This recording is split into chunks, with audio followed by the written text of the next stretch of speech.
Shalom, shalom, and welcome. This is Yahusha, Living Orders and Command, an end time series. If you're tuning in for the first time, my name is Symmanayah, and today is January 26, 2015. This segment of Yahusha, Living Orders and Command is entitled, Identify Set Apartness. My brothers and sisters, there is no doubt trying times are before us. It appears many of us have scriptures that we have chosen to embrace.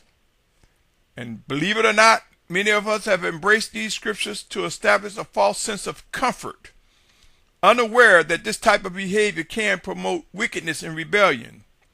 You see, if we are comfortable and sluggard or too relaxed and just sitting back, saying, I ain't worried, I'm not afraid, I'm not going to respond. If we fail to discern the signs of the times, if we fail to discern living orders and commands of what we are to be doing now, would that not reflect rebellion and wickedness?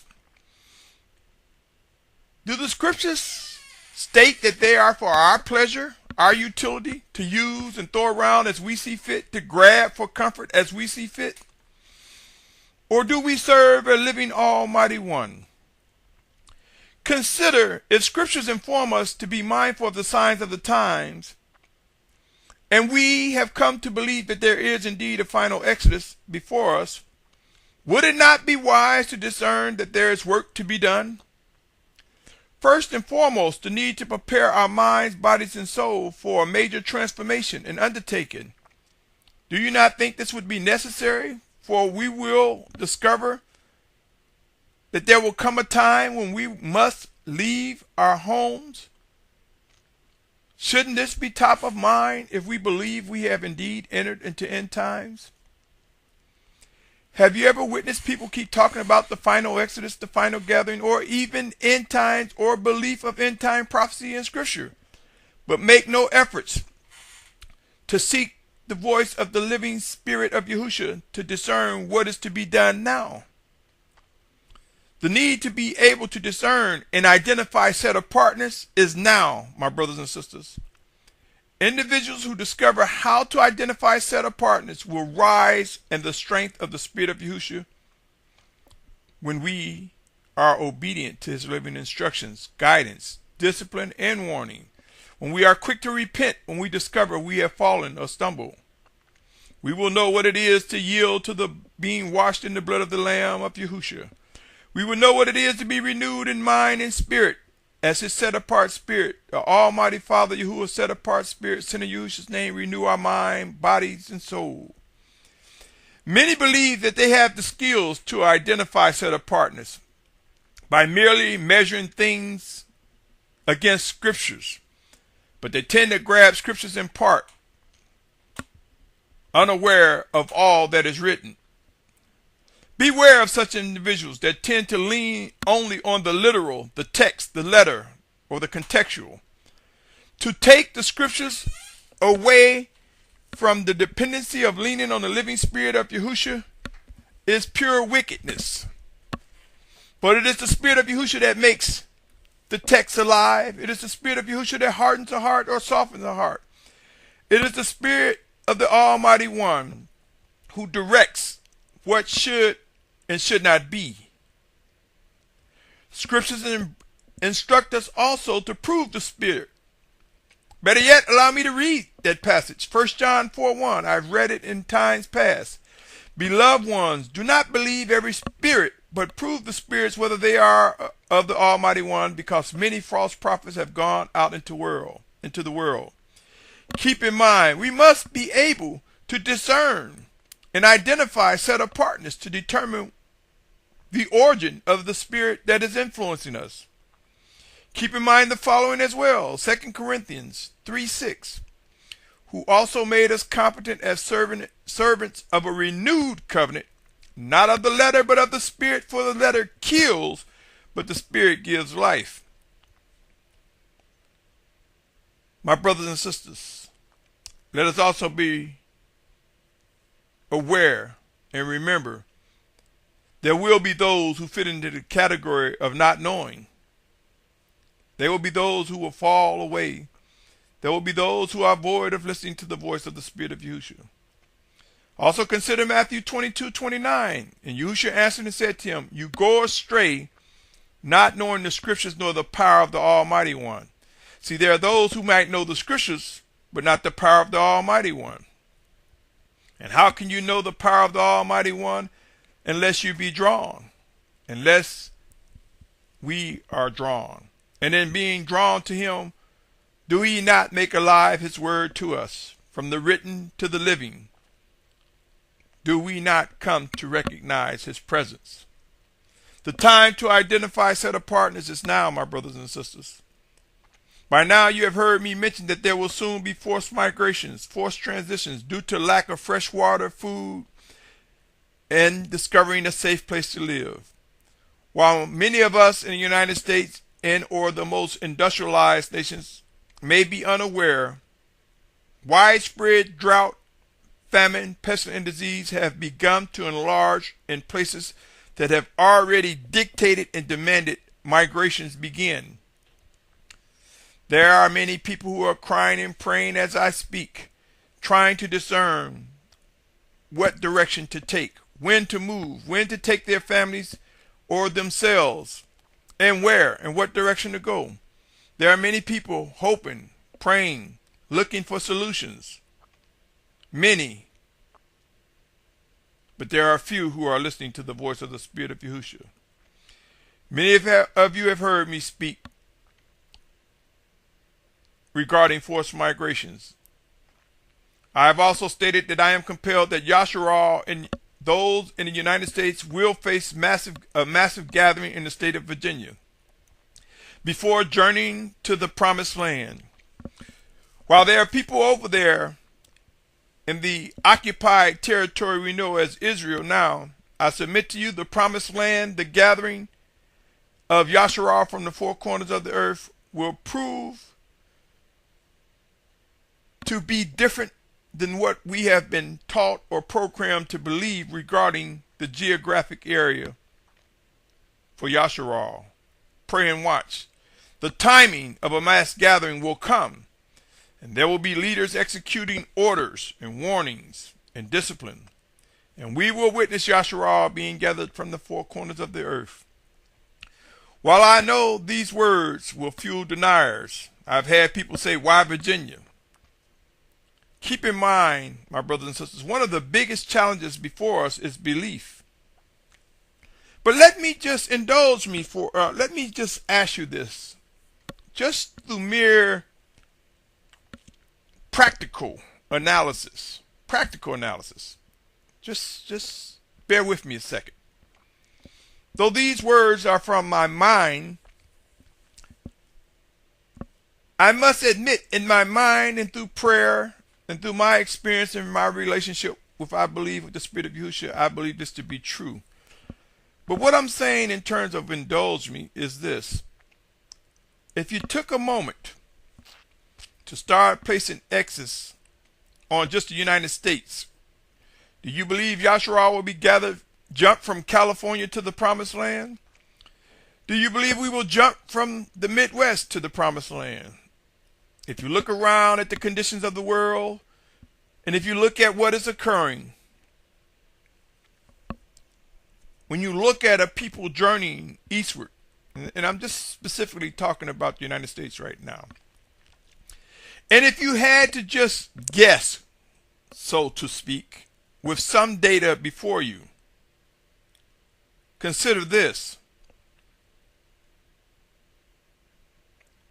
Florida facing sea level rise, uncertainty,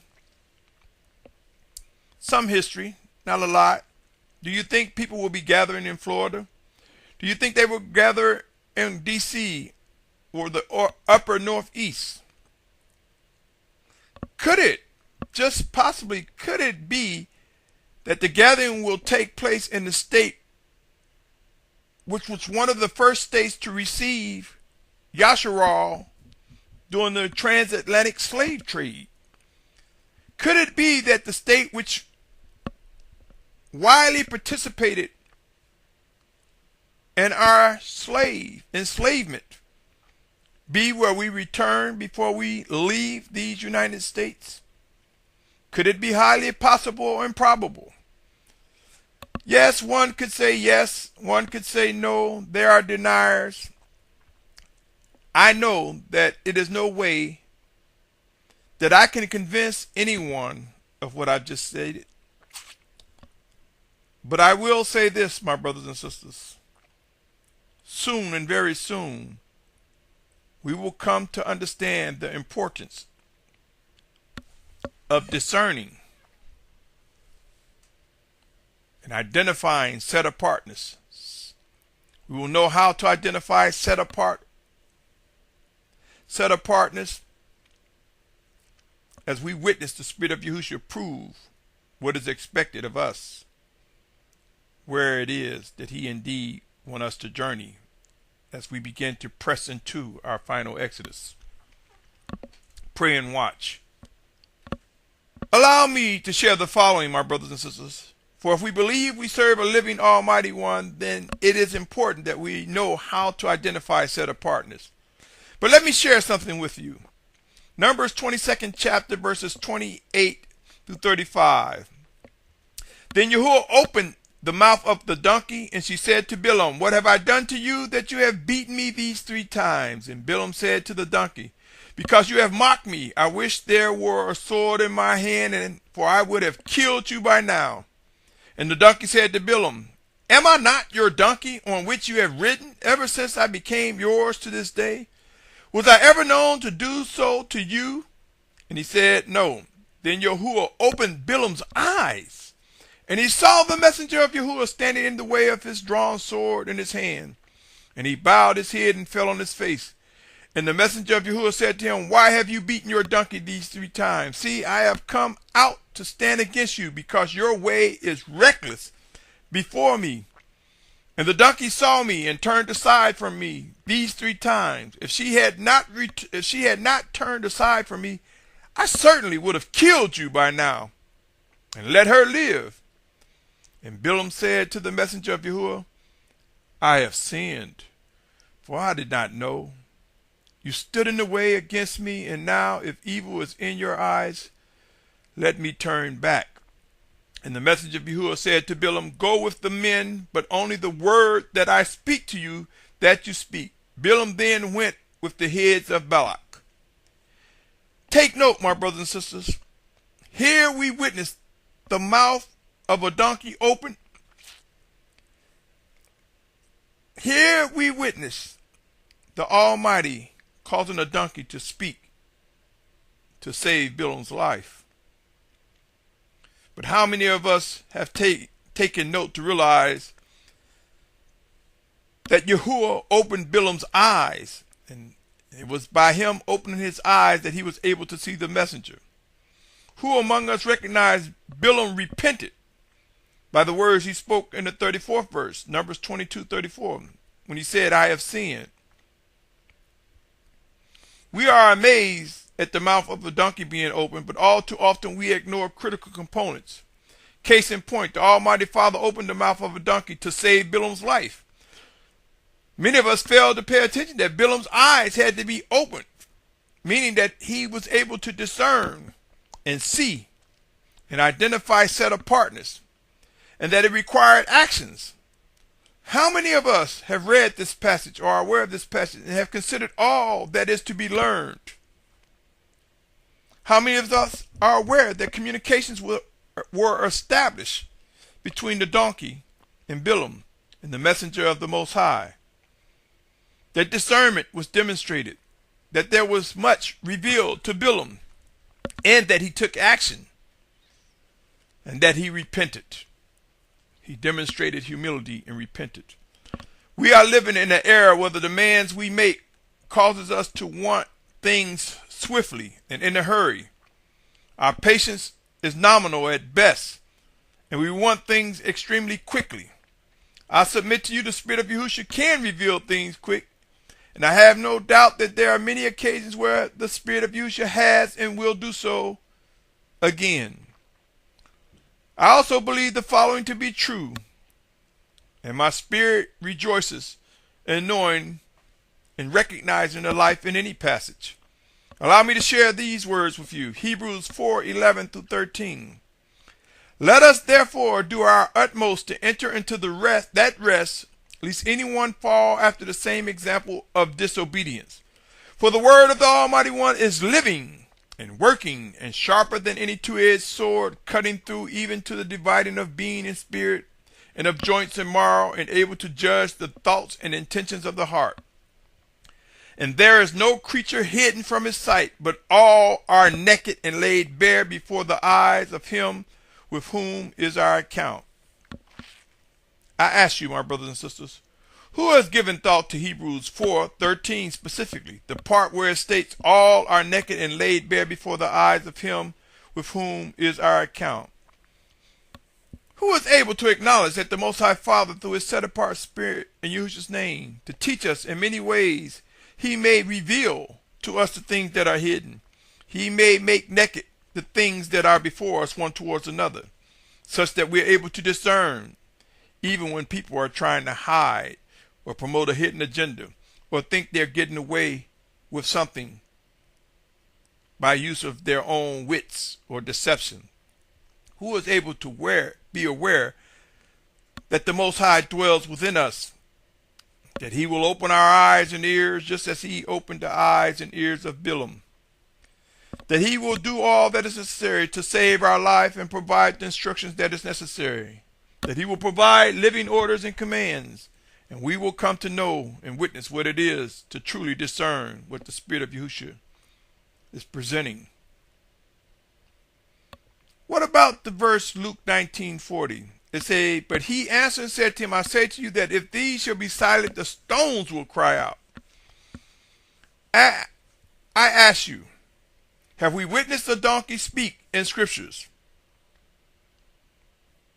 Have you ever witnessed stones crying out? Are we vessels of the Most High Father Yahuwah? Are we not greater than a donkey or stones? Who among us seeks to discern the voice of the Spirit of Yahusha? Who among us has demonstrated the ability to discern the set apartness, to identify set apartness, working in us one towards another?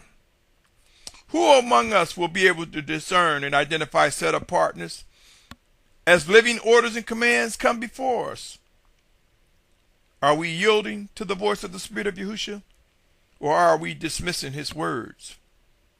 End times are here, and one of our most critical goals should be to grow in discernment, in worship and obedience to the Almighty One, to receive his living commands and orders, to respond as we come to identify set apartness in whatever manner the Most High Father chooses to present them, his words, his set apartness to us. The time is now to begin to seek sound teachings regarding how to identify set apartness. The time is now to begin to understand that end times come with living orders and commands. That there are many orders and commands, living orders and commands that stretch out far beyond the written text, but are inconsistent, not inconsistent, that are consistent, that line up, that join hand, that unites with the written text. Rise up, O Yasharal. Rise up and seek to obey, for there will be no excuse for disobedience. Rise up, Yasharal. Chosen leaders of Yahusha are among us. You may look in the mirror and discover that you have been called, that you have been chosen to lead. You may look in the mirror and discover that you are being called to submit. Pray and watch. How many times will bring proof of those chosen to lead by the Spirit of Yahusha? Lead by the Spirit of Yahusha. And as we are led by the Spirit of Yahusha, we will find those who will follow us as we follow the Spirit of Yahusha, or we will follow them as they follow the Spirit of Yahusha, depending on who the Almighty Father has chosen to lead and direct Yasharal. The responsibility to identify set apartness is before us. The time is now to seek the wholeness in all scriptures as well as the life in them. Are these words reflective of living orders and commands? Do you believe the message in these words? Do they appeal to your spirit? It will be wise to come to the realities that end time prophecies bring demands, living orders and commands. It will be wise to realize that we will acknowledge what is indeed set apart. We will come to identify set apartness. Individuals who wait until chaos and violence erupts will find themselves heavily distracted and caught up in the confusion as well as congestion. Hindsight will not be a friend of many, and procrastination will prove to be painful. Those who will be waiting for the last minute before they seek to pursue the ability to identify set apartness will face much regret and pain. Choose this day whom you will serve, my brothers and sisters. Choose this day which direction you will venture. And know this, know it unequivocally, without any doubts, that the very breath we take is due to favor, is by the words that proceed out of the mouth of the Almighty One Yahuwah. I cannot stress enough how we've entered into critical times. The time to identify set apartness is now. The time to begin discussing with one another how to identify set apartness is now. The time to acknowledge the presence of the Spirit of Yahusha is now. Remember, the Almighty Father knows all, sees all, and He provides all that is necessary for us to walk in obedience. What say you, O Yasharal? What will you do? Come and join me as we venture into our refinement. Come and let us get acquainted. Let us reason and set apartness. Let us seek to discern when set apartness is before us. Until next time, my brothers. Until next time, my sisters. Until next time, my family. I invite you to continue listening to Yasharal, living orders and commands, words that I am compelled to present before the body of the Almighty Father, before the children of obedience. Who is able to discover living orders and commands in these words? Pray, study, watch, and seek to discern how to identify set apartness. Until next time, my brothers and sisters, until next time, my family, continue to pursue what is indeed set apart, what is indeed coming from the Spirit of Yahusha. Pray to discern what is indeed true, and respond with accuracy and timely. Until next time, I invite you to continue on. Shalom. Shalom. Shalom.